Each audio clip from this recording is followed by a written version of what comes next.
noches, bienvenidos, bienvenidas todos y todas. ¿Cómo les ha ido? ¿Todo bien? Me da mucho gusto saludarlos de nuevo. Estemos por aquí platicando de temas bonitos. El tema de hoy se llama Teshuvah.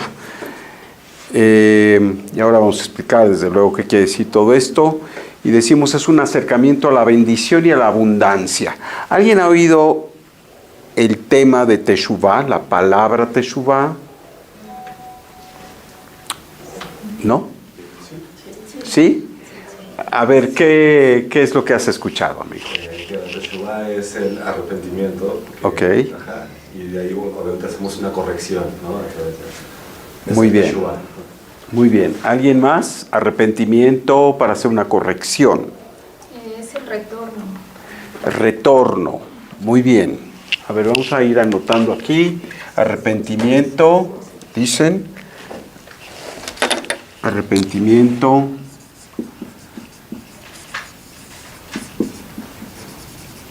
Retorno. Muy bien. ¿Alguien más? Introspección. Ok, introspección. Muy bien. ¿Alguien más? Muy bien, muy bien. Teshuvah. Hablamos nosotros del acercamiento a la abundancia y a la bendición. ¿Por qué? ¿Qué tiene que ver todo esto que ustedes han dicho con tener abundancia y bendiciones en la vida? Vamos primero por el significado literal de la palabra Teshuvah. Teshuvah quiere decir respuesta. En hebreo, Teshuvah quiere decir respuesta. Pregunta se dice Sheila, y cuando hay preguntas y respuestas se dice Sheilot Utshuvot. Respuesta. Pero en realidad, y vamos a ponerla aquí, ¿no? Vamos a dejar esto para el final. Y la connotación que conocemos, literalmente también quiere decir regreso, lashuv, regreso o retorno. Son esos dos significados literales, ¿sí? Regreso, retorno. Otro de las connotaciones, sobre todo en nuestra comunidad, es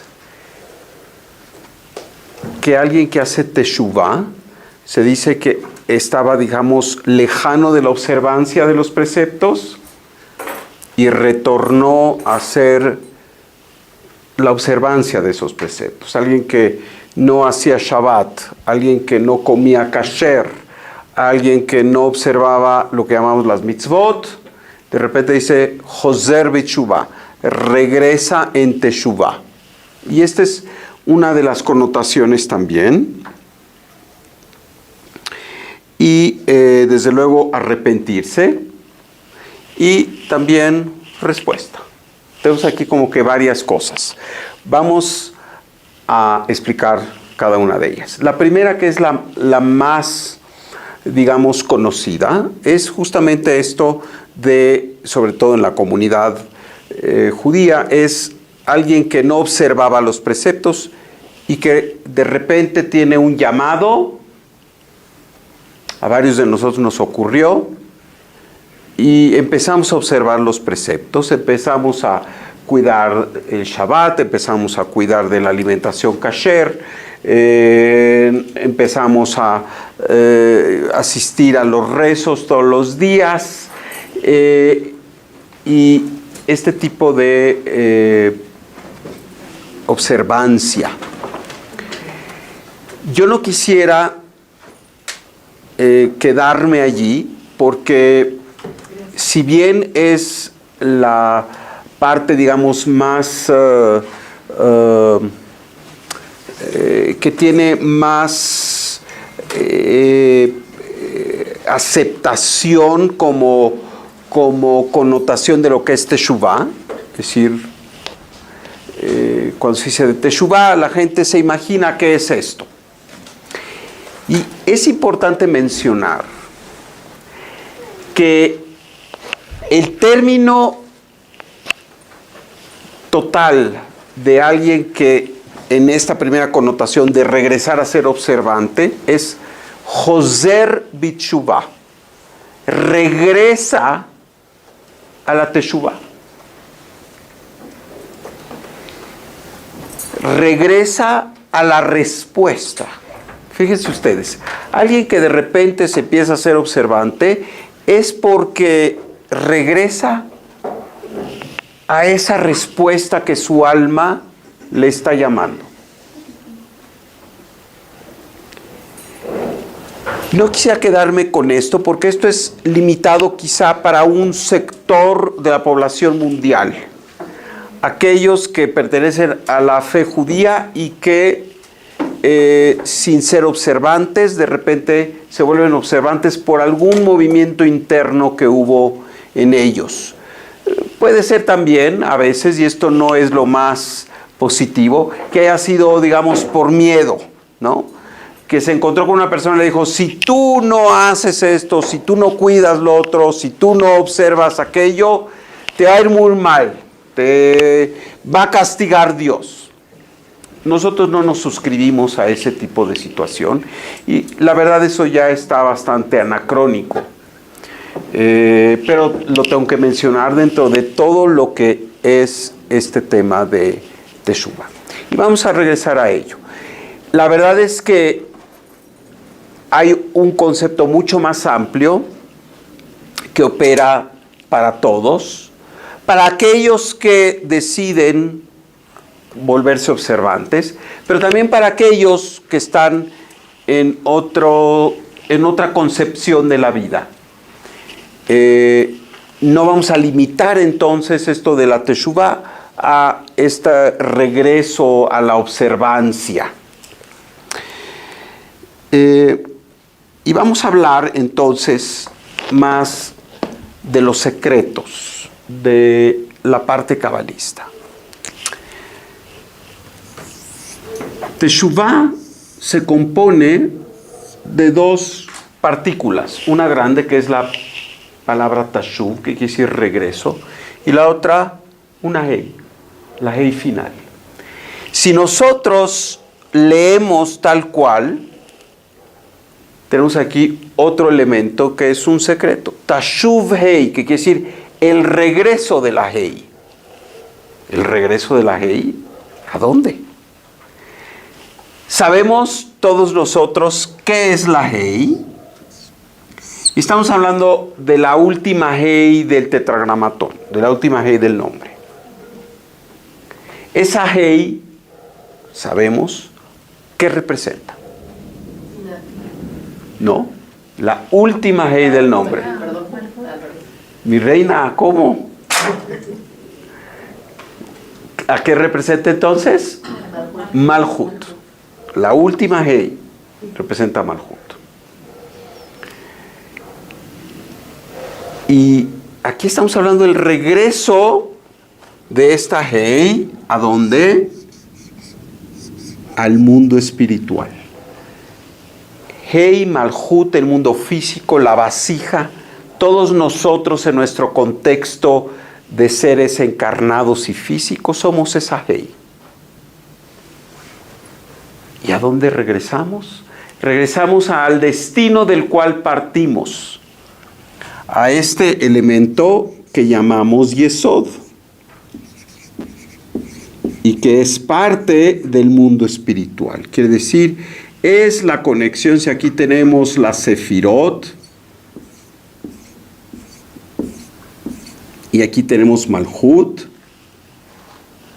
es el regreso o el concatenamiento de Malhut con el resto del mundo espiritual llamado Zeir Anpin y desde luego con las esferas más elevadas, Keter, Jochma y Binah.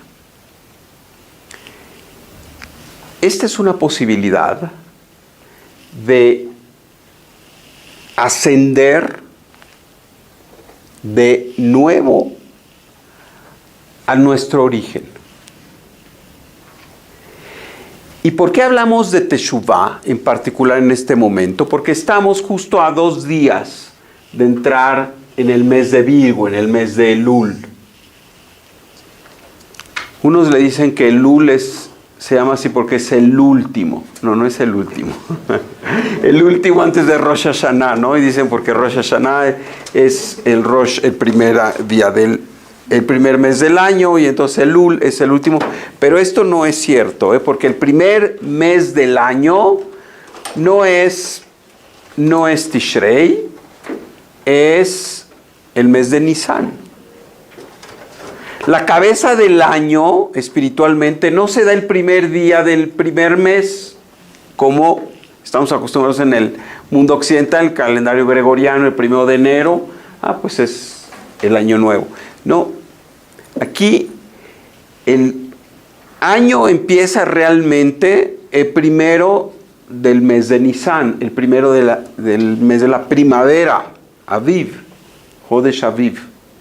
Y sin embargo, la Torá, este gran código cósmico, nos dice que el primer día del 7º mes es el Rosh Hashanah, aunque no dice Rosh Hashanah en la Torá. Dice Yom Teruah, el día del sonido, y hablaremos de esto. Hay una plática próxima con nuestro querido maestro Abraham Askenazi, donde él hablará ampliamente sobre Rosh Hashanah. No vamos a entrar ahí.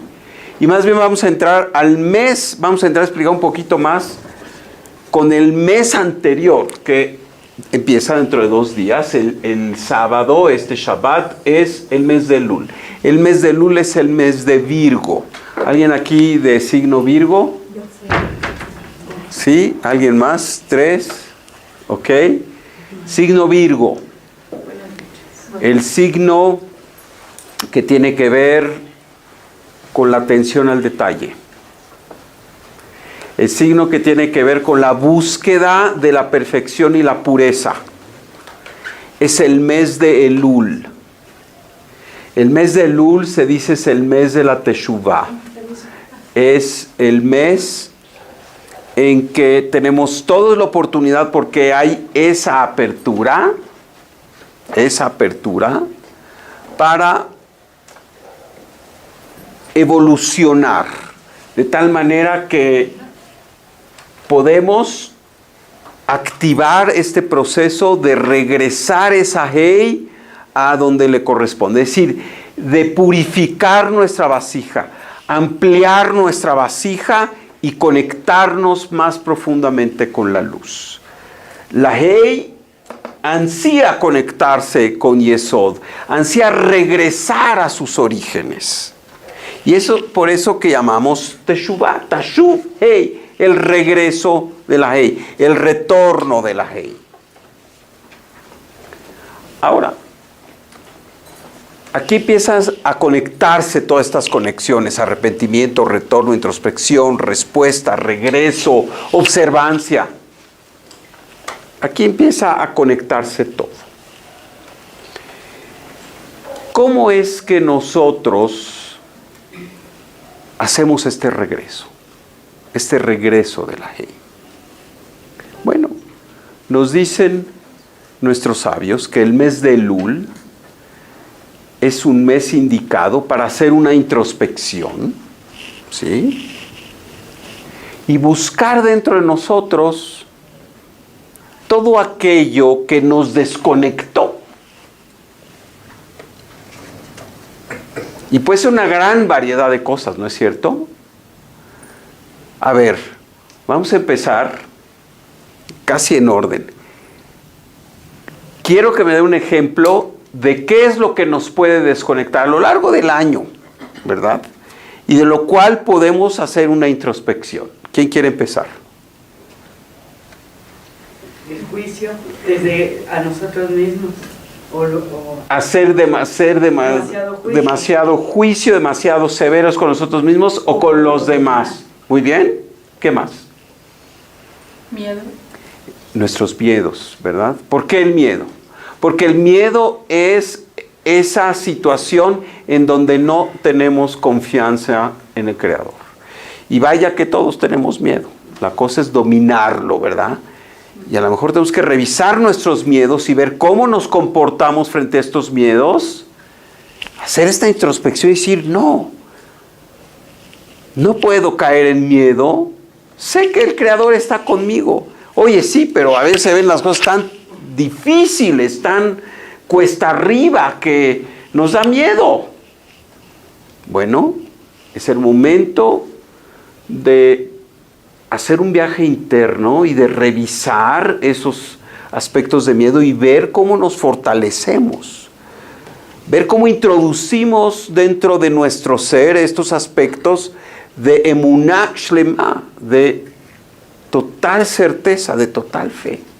¿Qué otro aspecto? ¿El enojo? Desde luego. El enojo nos desconecta horriblemente, ¿verdad? ¿Cuántas veces nos enojamos? Y nos enojamos por diversas situaciones, pero tenemos tendencias. Hay cosas que nos enojan y cosas que no, y cada uno es diferente, ¿no es cierto? Unos se enojan porque se le metió el de enfrente en el tráfico. Otros se enojan porque no le hicieron caso. Otros se enojan porque no los invitaron, etcétera, etcétera. Hay tantas oportunidades que nos dé el Satán para enojarnos, tantas, ¿verdad? ¿Alguna otra? Todo lo que tiene que ver con el pan de la vergüenza. Todo lo que tiene que ver con el pan de la vergüenza. Por ejemplo, Lo mismo, o sea, el juicio, la envidia, el resentimiento. la envidia, los resentimientos, todo aquello que al incurrir en ello es puro recibir, ¿verdad? Es puro recibir, porque el enojo es recibir, la envidia es recibir ilegalmente desde el punto de vista cósmico, recibir sin dar nada a cambio, recibir para sí mismo, ¿verdad? Egóticamente. La ira. La ira, que tiene que ver con el enojo quizá en una forma extrema, por supuesto. Pues prácticamente lo que es el ego, ¿no? Todo lo que es la colección de elementos que significan el ego. Por ejemplo, ¿alguien piensa que la timidez es ego? ¿Verdad? Aquella persona que es muy tímida y que parece que no mata una mosca, en fin, pues está siendo egótico. ¿Por qué? Porque tendría que vencer esa necesidad de estar callado o de no decir nada o de dejar pasar las cosas con tal de no confrontar, no moverse de su comodidad. Entonces, obviamente, es ego. Y a veces uno dice, es tímido. No, es un gran ego el aspecto de la timidez. Sí. La depresión. La depresión. Que decimos, pobrecito, está deprimido. Sí, sí. Pero ¿saben qué? Como hemos dicho, y no digo que esto sea una receta médica, pero cuando alguien está moderadamente deprimido, yo no hablo de una depresión severa que tiene que ver con aspectos bioquímicos, cerebrales, y es otra cosa, es otro ticún. Pero la mayoría de las personas caemos en depresiones, digamos, momentáneamente, medianas. ¿Y saben cuál es la solución para la depresión? Hacer algo por alguien en ese momento. Se quita la depresión. Se quita la depresión automáticamente. ¿Por qué? Porque la depresión, como su nombre indica, es hacerse chiquito, es hacer chiquita la vasija, porque está uno pensando en su propia tristeza, en sus propias desilusiones, en sus propias tragedias, en su propia... el mundo es poca cosa en comparación con los problemas grandes que esa persona depresiva tiene, ¿no? Ego. Sí. No querer salir de la zona de confort. Desde luego, quedarse sin cambiar, quedarse sin transformarse en la zona de confort. Y la verdad es que continuamente nos tenemos que estar estimulando para ello. ¿Sí? Entonces, bueno, todos estos aspectos. ¿Hay alguien más que quisiera hablar de alguna otra desconexión? Sí. La falta de certeza en... Totalmente, la falta de certeza, el tener dudas, continuamente nos desconecta. Y bueno, no digamos de las cosas que nadie de aquí ya estamos exentos de esos, como robar y mentir y este tipo de cosas, ya eso, ya no lo hacemos, ¿no? Por eso no lo mencionamos aquí. Pero bueno, desde luego que este tipo de situaciones, hablar mal de los demás, ¿no? La shonara, todo eso hace que aquí se establezca una barrera y que la Hei no pueda reconectarse con Yesod. Elul es este momento maravilloso en donde la Suprema Inteligencia, sabiendo que estar encarnado en este mundo físico no es poca cosa, es una tarea ardua en donde tenemos que cumplir este aspecto de elevarnos y toma vidas. La verdad, en una sola no podemos, toma vidas. Creador en su inmenso amor por nosotros, de recuperarnos, de recogernos, de aceptarnos de nuevo, nos da tantas oportunidades. Pero tenemos que pasar por las consecuencias de las desconexiones que nosotros mismos provocamos a lo largo de todas nuestras vidas. Así que Elul es ese momento maravilloso, mágico que nos da el Creador y nos dice, tienes todo este mes. Este mes, ¿verdad? Elul es un acrónimo también. ¿Saben lo que es un acrónimo? ¿Qué es un acrónimo? Que se lee de atrás para adelante y de adelante para atrás. Acróstico, perdón. Acróstico. Acróstico es que las primeras letras representan una frase. Por ejemplo, aquí la palabra Elul, y perdón, acróstico, es Ani Ledodi Vedodi Li. Yo soy para mi amado como mi amado es para mí. Es esa reconexión justamente. El amado es la vasija. Yo es Dios. Anoji es Dios. Ani le dodi vedodi li. El mes de Elul entonces es el mes en donde el Creador nos da la oportunidad de hacer este casamiento de nuevo con el ser amado interno y con el ser amado trascendental. Aquellos de ustedes que nos acompañaron en Tu B'Av, hablamos de las relaciones humanas, de lo que es el amor, de lo que es todo este proceso maravilloso del encuentro entre dos seres humanos y su misión espiritual cumplida en pareja, por ejemplo.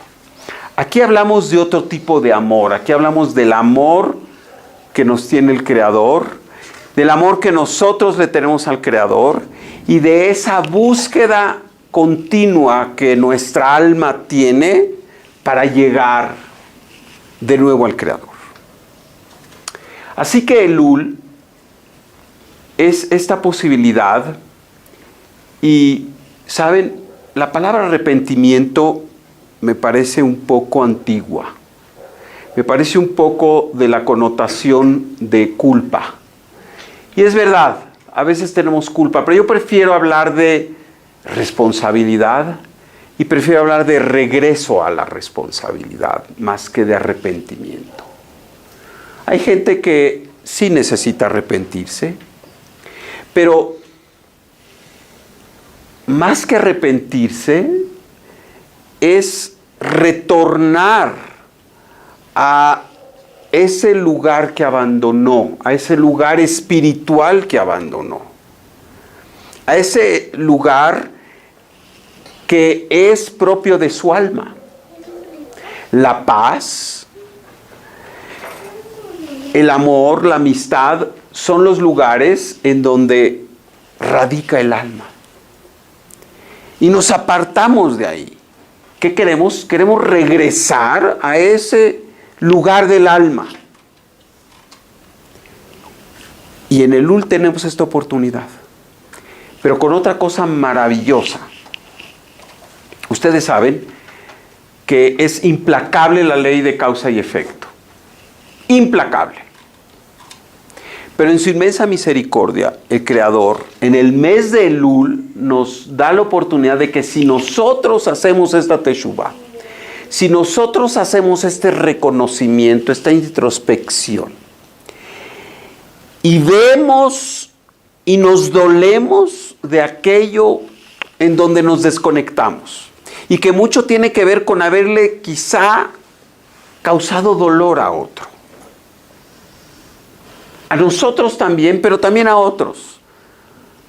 Cuando le hablamos sin respeto, cuando lo juzgamos innecesariamente, cuando lo ignoramos, ¿no? O cuando francamente, con toda la alevosía y ventaja, lo ofendimos o le causamos un dolor innecesario. Porque bueno, a veces en este mundo tenemos que ser firmes y causamos dolor, pero ese dolor viene por tener que haber sido firme, por tener que haber sido justo, por tener que a nuestra criterio haber sido correcto. Y a veces, pues sí, causamos dolor, pero ese no es el dolor del que estamos hablando ahora.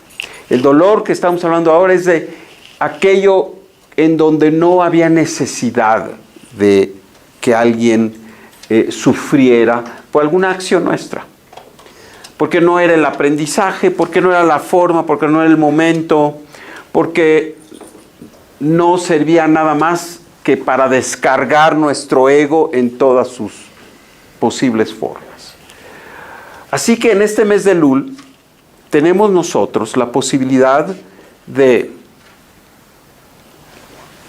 hacer esta meditación, y vamos a hacer un ejercicio de meditación para terminar, en donde vamos a aquellos momentos en donde nos causamos dolor innecesariamente a nosotros, en donde le causamos dolor a nuestra alma, porque desconfiamos, porque no nos amamos suficientemente, porque nos juzgamos con severidad sin que esto nos impulsara a elevarnos, porque tenemos que nosotros mismos darnos la fuerza para elevarnos, echarnos porras, ser buenos con nosotros mismos, ser amorosos, permitir que nuestra alma vaya para arriba, pero a veces con nuestros juicios innecesarios hacia nosotros mismos, con nuestra regodearnos en ciertas conductas donde nos gusta sufrir, donde nos gusta apegarnos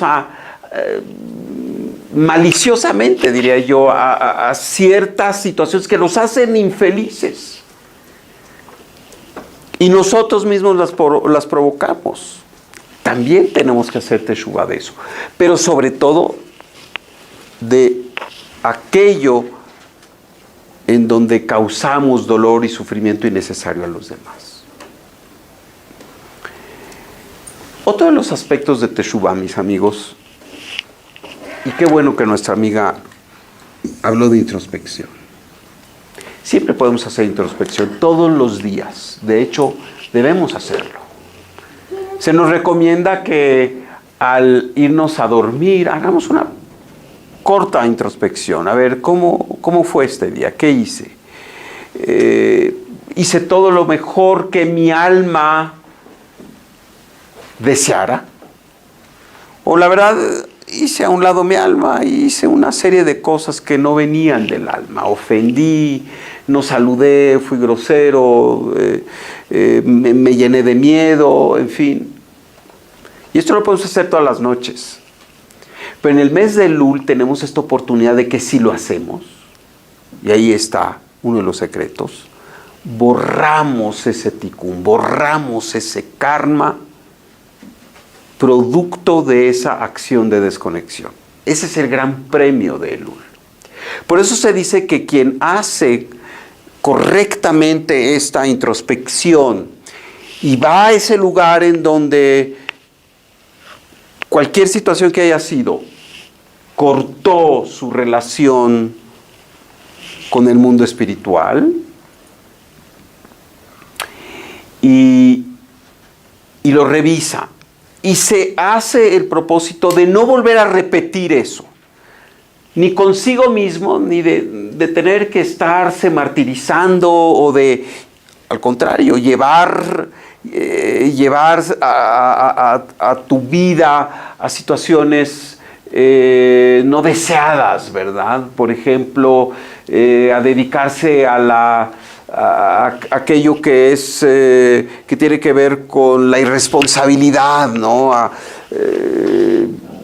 olvidarse de tu misión y bueno, pues te dedicas a la fiesta, lo que de repente es bueno, no digo que no, pero sacar a tu alma de su misión, ¿no? También tenemos que hacer teshuvá de eso, y cuando lo hacemos y encontramos que verdaderamente no fuimos amables con nuestra alma y hacemos la promesa de no volverlo a hacer. En ese momento el cosmos, el creador, nos dice: asunto arreglado. Fíjense nada más, qué hermoso. Con el solo hecho de prometernos a nosotros mismos que ya no vamos a incurrir en esos pensamientos, intencionalidades, palabras o hechos que nos han hecho daño o que le hicieron daño al otro. Y desde luego es el momento de que si hicimos daño al otro, pedirle perdón. ¿Sabes? Aquí en este momento te falté el respeto. ¿Sabes? Aquí en este momento fui insensible contigo. ¿Sabes? En este momento no actué con justicia. Y si se puede, resarcirlo. ¿Sabes? Yo creo que en este negocio abusé de ti y aquí está de regreso lo que te debo. Maravilloso momento de hacerlo. Maravilloso momento de hacerlo. Esa es la magia de la teshuvá. El secreto de la teshuvá es que cuando nosotros hacemos esto de todo corazón, con toda intencionalidad, y nos preocupamos porque ese mes de Elul que empieza a partir del sábado y tenemos 30 días hasta Rosh Hashanah, 29. Y hacemos este proceso de introspección y no solo dejarlo en la introspección, sino llevarlo a la práctica. Se nos promete que el tikkun, el karma de esa negatividad que creamos, de esa desconexión, quede erradicado. Eso solo pasa así en el mes de Elul. Por eso es muy importante que hagamos esta introspección y que nos tengamos a nosotros mismos en cuenta, a nuestra alma, a los deseos de nuestra alma, pero también, y desde luego, quizá más importante, a los demás. ¿Qué otros aspectos están disponibles en este proceso de teshuvá, de regreso, de retorno? Es importante darnos la oportunidad de conocernos más. Conócete a ti mismo, ya dijo el gran filósofo griego, basado en su aprendizaje cabalístico. Poca gente sabe, pero todos estos elementos del pensamiento griego, conócete a ti mismo, el aspecto del punto central aristotélico, ¿sí? Mucha de la filosofía socrática, platónica, son porque tuvieron contacto con los sabios cabalistas. Y bueno, es la oportunidad de conocernos a nosotros mismos más. ¿Qué es lo que nuestra alma desea? ¿Cuál es nuestra misión de vida? Amigos, es muy triste. Vamos por la vida y damos respuestas a cosas sofisticadísimas, ¿verdad? Pero yo les invito a que hagan una pequeña encuesta y salgan a la calle y entrevisten así al azar, a ver si no se enoja el entrevistado. Digan, ¿cuál es tu misión en la vida? La gente no tendríamos que tenerlo muy claro. No, bueno, pues mi misión es ser buena mamá, es ser muy eficiente con mi jefe, es hacer mi trabajo, esta es tu tarea, mas no tu misión. Amigos, es momento que nos enfrentemos con buscar la respuesta, Teshuvá, ahí está, de nuestra misión en la vida. Poca gente descubre su misión en la vida y va por este mundo haciendo cosas buenas, no digo la gente buena, pero quizá no tiene muy claro cuál es su misión en la vida. Y la misión en la vida en términos generales es revelar luz. Revelar luz desde ese lugar específico en el que nos encontramos en el mundo. Hay gente que estamos en los negocios, por ejemplo, y nos debe de quedar muy claro que el negocio no es el fin en sí mismo. Los negocios, la actividad económica, es la oportunidad de revelar luz en este mundo, de inspirar a los demás, de hacer uso maravilloso de los recursos.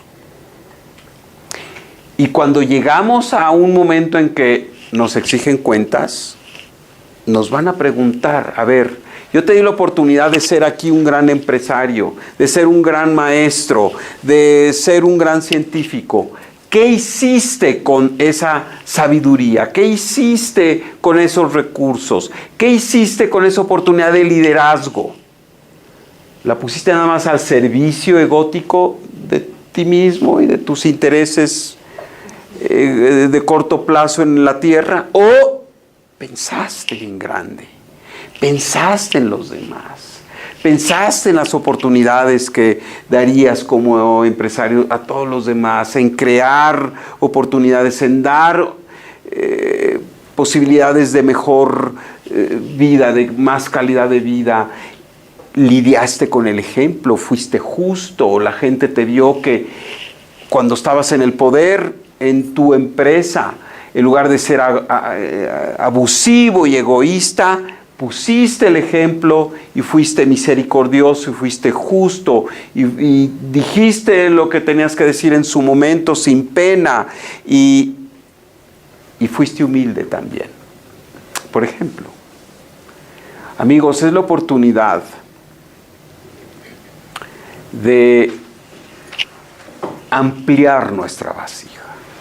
Nuestra vasija se amplía cuando a través de todos estos elementos que hemos mencionado, de esta introspección, pero también de las acciones, de la corrección que hacemos, porque el arrepentimiento sin rectificación sirve para una y dos con sal, como dicen por ahí, ¿no?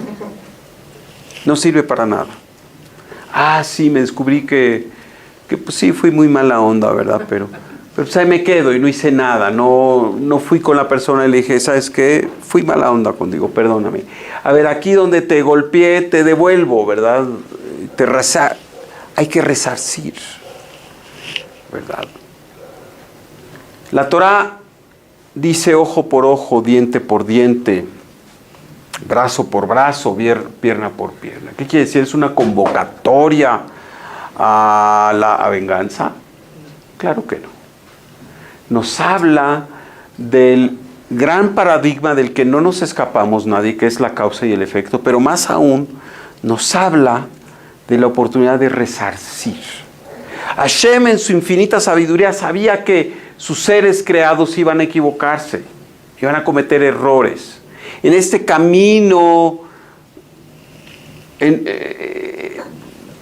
tan penoso y tan lleno de trabajo, ¿verdad? De estar en esta tierra por vidas. Hashem sabía que íbamos a cometer errores y nos da todas las oportunidades de resarcirnos, de corregirnos. Este mes de Elul es la celebración de eso. Es el festejo supremo de la Teshuvah, de la corrección, del regreso, del retorno, de darnos las respuestas que nuestra alma necesita. Y nunca es tarde. Nunca es tarde. Esto lo podemos empezar a hacer desde que somos muy jóvenes. O si no lo hemos hecho, continuar haciéndolo. Y saben, siempre descubrimos algo, algo nuevo, porque estamos en este mundo tan diverso, en donde nuestra misión, entre otras cosas, es unir todo. Y el Creador, en su infinita sabiduría y su infinito amor por nosotros, nos va dejando los retos en abonos. Si nos los diera de un solo golpe, imagínense, nadie lo aguanta. Mi Yamod, dice el salmista, si de veras fueras severo y nos entregaras todas la basura que hemos provocado, la basura energética y también física, mi Yamod, ¿quién podría sustentarse frente a ti? Nadie. Nadie. Por eso, en su infinita misericordia, el Creador nos va dejando en abonitos las cosas. Y por eso vivimos un tiempo largo y que todos tengan hasta 190, ¿verdad? Para que esta corrección sea amorosa, para que esta corrección sea poco a poco y por nuestro propio pie. Porque cuando la vida interviene para corregirnos, no es lo más dulce. Y sin embargo, si nosotros tomamos esta oportunidad del mes de Elul y hacemos esta introspección y cambiamos y nos transformamos y vamos y resarcimos aquello que podemos resarcir y pedimos perdón en donde debemos pedir perdón y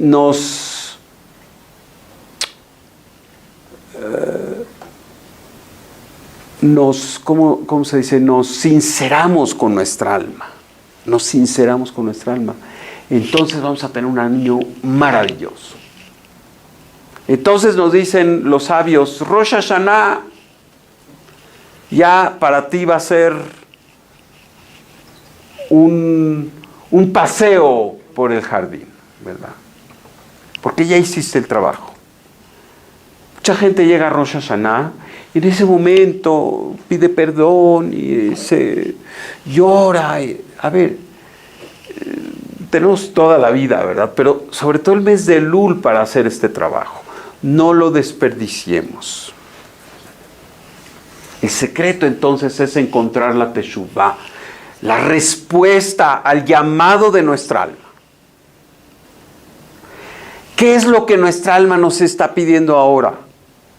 Y esto es dinámico, ¿verdad? Cada vez nuestra alma nos va pidiendo algo y tenemos que ir corrigiendo y puliéndonos y siendo más brillantes y más luminosos.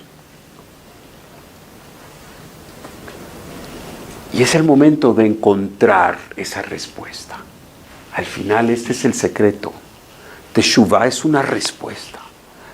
¿Por qué de repente decidí ser observante? Porque tengo miedo a Dios. A lo mejor por ahí inician las cosas, pero no te puedes quedar ahí. Decidiste ser observante porque tu alma está buscando una respuesta.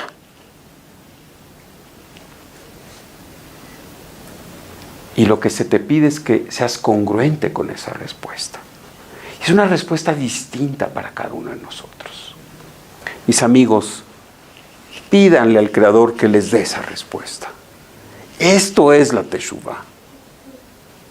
Y esa Teshuvah viene de hacer toda esta introspección, de arrepentirnos sinceramente de lo que hicimos mal, de ir y sanar nuestra relación con otros cuando hicimos algo negativo, y también con nosotros mismos. Nosotros tenemos que ser nuestros mejores amigos. Esa idea de que tenemos que hacernos sufrir es una idea del Satán. Nosotros tenemos que amarnos porque amamos la chispa del Creador que somos. Si no nos amamos, no podemos amar a los demás. Y esa es parte de esta respuesta. Porque el amarse a uno mismo es ser lo más grandioso para que el Creador deposite su luz en nosotros mismos. Eso es amarnos. Ponernos a disposición del Creador. No ponernos a disposición de X, Y, Z o de mi ego. Ponernos a disposición del Creador. Ese es el gran secreto. Y lo podemos hacer. ¿Alguna pregunta hasta este momento? Comentarios. Sí. Podría ser que con esta introspección, al darnos cuenta de que tenemos esa chispa del Creador y que los demás también la tienen, generemos esa empatía, ese amor hacia ellos y obviamente al Creador. Tengamos esa conciencia, despertemos. Claro. En esa conciencia subamos a... Desde luego, cuando nosotros dejamos de ver al otro como alguien no susceptible o con alguien no merecedor de nuestra misericordia, de nuestro amor, de nuestra tolerancia, y lo vemos como alguien que está allí para retarnos, para hacer nuestra competencia, para interponerse. Obviamente es muy difícil hacer esto. Hay que ver a las personas con misericordia. Este es un mundo que cada vez se hace más competitivo. Vean ustedes las redes sociales. La gente compite por ser el más popular. De veras, ahora es una enfermedad, ¿verdad? Porque le tienes que dar like. Dame like, por favor. No. Y yo creo que los medios y las redes sociales son elementos que nos ha dado el Creador para unirnos, para ser mejores. Y grandes cosas se logran.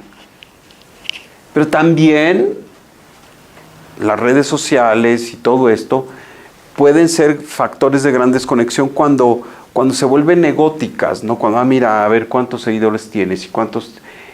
Amigos, en el mundo espiritual no hay competencia. Ein taharut beruhaniyut se dice en hebreo. Así nos dicen nuestros sabios. No hay competencia. ¿Cuándo hay esta percepción de competencia? Cuando uno percibe que el Creador su bien es finito. A ver, si yo tengo este pastel y te doy el 30% a ti, pues ya nomás me queda el 70%. Pero la luz es finita.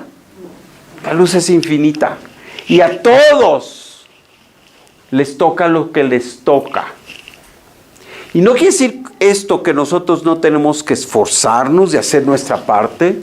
Leishtadel se dice en hebreo, ishtadlut. Esta parte de esfuerzo que nos toca.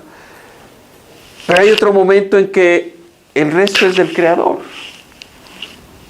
Y a veces nos volvemos tan ciegos que queremos controlar todo. ¿Verdad? Y se trata de dirigir nuestra vida, no de controlar. Porque el que controla es porque no puede dirigir. El que dirige no tiene por qué controlar. ¿Qué quiere decir dirigir? Esto es un buen concepto para aquellos que estamos en los negocios. ¿Quién es un líder controlador? El que no sabe dirigir. Porque el que dirige cuando nosotros dirigimos nuestra vida, no tenemos que controlar. No tenemos que enseñarle a Dios, ¿verdad?, su trabajo. Lo importante es dirigir. Dirigir quiere decir hacer acopio de toda nuestra fuerza, de toda nuestra conciencia y lanzarnos con felicidad y entusiasmo a hacer lo que tenemos que hacer, dejándole al Creador el control de las cosas, porque nosotros no tenemos control. Paradójicamente, el control se adquiere cuando soltamos el control. No tenemos el control. ¿Los resultados dependen de nosotros? No. De nosotros depende el esfuerzo. Dirigir tiene que ver con el esfuerzo. Así que, mis amigos, este mes de Elul, la Teshuvá, tiene que ver con ser buenos directores de nuestra vida. Y ser buenos directores de nuestra vida quiere decir hacerle caso a nuestra alma. Entrar y revisar y platicar con nuestra alma, no con nuestro cuerpo. Hablamos mucho con nuestro cuerpo. Ay, me duele, ay, me siento, ay, quiero, ay, ya voy, ya me tengo miedo, ya ya me enojé. Estamos en continua conversación con la parte puramente externa, que es el cuerpo. Tengamos una conversación con el alma. De esto se trata. Alma mía, ¿cómo puedo satisfacer tu deseo? Y el deseo interno del alma es siempre regresar. Siempre regresar al origen.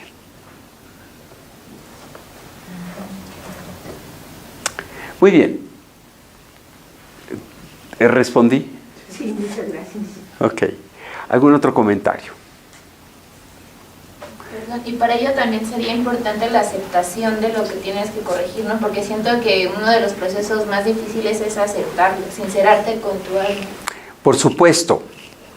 Y hemos dicho tantas veces aquí que Kabbalah no solo es recibir, es aceptar. Aceptarte como eres, aceptar lo que está sucediendo. No quiere decir que te vas a quedar con los brazos cruzados, pero la verdadera transformación es cuando aceptas lo que está ahí.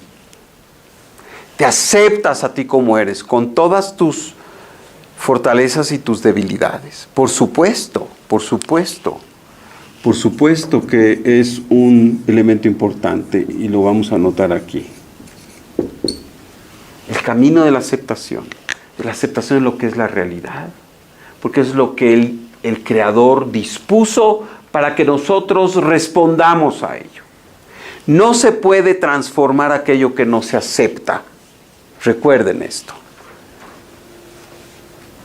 La resignación no es lo mismo que la aceptación. Cuando alguien se resigna y bueno, pues ahí lo guardas, lo echas debajo de la alfombra, la mugrita. Pero si no lo has trabajado, no lo has aceptado, vuelve a salir. Y hace daño, ¿no? Se añeja ahí.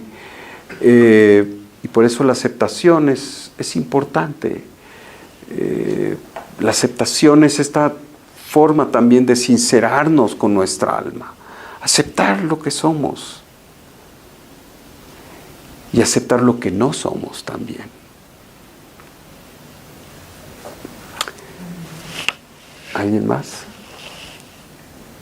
Yo creo que eso que ahorita comentaste, de aceptar lo que no somos, es como algo muy fuerte, ¿no? Para cuando obviamente te estás dejando guiar por el ego, pero creo que es algo muy importante cuando ya lo aceptamos, esto sí puedo, con esto no puedo, claro. Me acepto con mis fortalezas y mis debilidades, ¿no? Claro. Que son áreas de oportunidad. Y sabes, siempre cuando eres aceptante en esos términos, te empoderas para buscar la solución. Como no puedo, veo como sí puedo, ¿no? Por otro lado, busco ayuda. Y siempre el ingrediente fundamental en el crecimiento espiritual, la humildad. Hay dos ingredientes fundamentales que siempre están aquí para encontrar la respuesta. A mí, por ejemplo, Sí, perdón, nomás digo estos dos ingredientes. La humildad, bueno, son tres. La humildad, la aceptación y Es la humildad, es la aceptación y la confianza en el Creador. 3 elementos. Es ese trípode, ¿no? Porque para hacer este trabajo de encontrar la respuesta de lo que hemos platicado aquí, no puedes hacerlo con plenitud y con eficiencia si no eres humilde. Y ser humilde es saber que en realidad somos una vasija, que en realidad estamos aquí para revelar la luz del Creador, que a lo que aspiramos es a esa revelación, que somos origen en cuanto que aceptamos que no lo somos. Esta paradoja, no quiero que sea un juego de palabras. Somos el origen de nuestro éxito cuando sabemos que no somos el origen del éxito, que lo único que está en nosotros es ser canal para ello. Curiosa y paradójicamente nos volvemos entonces sí el origen de las cosas. ¿Algún otro comentario? Perdón, ibas a decir algo. Bueno, a mí, por ejemplo, a veces muchas personas, ¿no? Liliana, es que tú esto, el otro. Y yo castigo a mi alma porque seguro es que la gente me ve de una forma, pero yo en realidad no me siento así porque lo que yo quiero hacer no me sale bien de esta manera. Y cuando les expongo, a mí, por ejemplo, me gusta mucho la labor altruista y casi siempre estoy hablando de esos temas y de repente es como que me voltean a ver y sí, Liliana, pero no todo es así porque también se tiene que manejar esta área, ¿no? Claro. Que es el equilibrio. Y entonces es donde exactamente yo acepto cosas que no he podido hacer, pero que esto sí puedo y busco la manera de poder equilibrar y poder realizar esto que sí quiero desde el otro punto de partida, ¿no? Que puede ser los negocios o algo así, ¿no? Porque siempre quiero relacionar una cosa con la otra y de repente hay ciertas circunstancias y ahí es donde yo a veces me siento mal, pero también digo, bueno, no, a todo mundo tengo que tratar de convencer con esta filosofía de vida que yo tengo, ¿no? Claro, además eso de tratar de convencer generalmente no es un buen proyecto, ¿no? Y mucho menos en el camino espiritual. Tú, exacto, bogas con el ejemplo, inspiras con lo que te ha pasado en tu vida por haber seguido tal o cual cosa. Y eso es, ¿no? El convencer, el ser el prócer de, el ponerte a ser el preacher, ¿no? Como le dicen, el evangelizador, en fin, con todo respeto, ¿verdad? Lo único que ha traído es fanatismos y polaridad, enemistad, ¿no? ¿Algún otro comentario? ¿Les parece?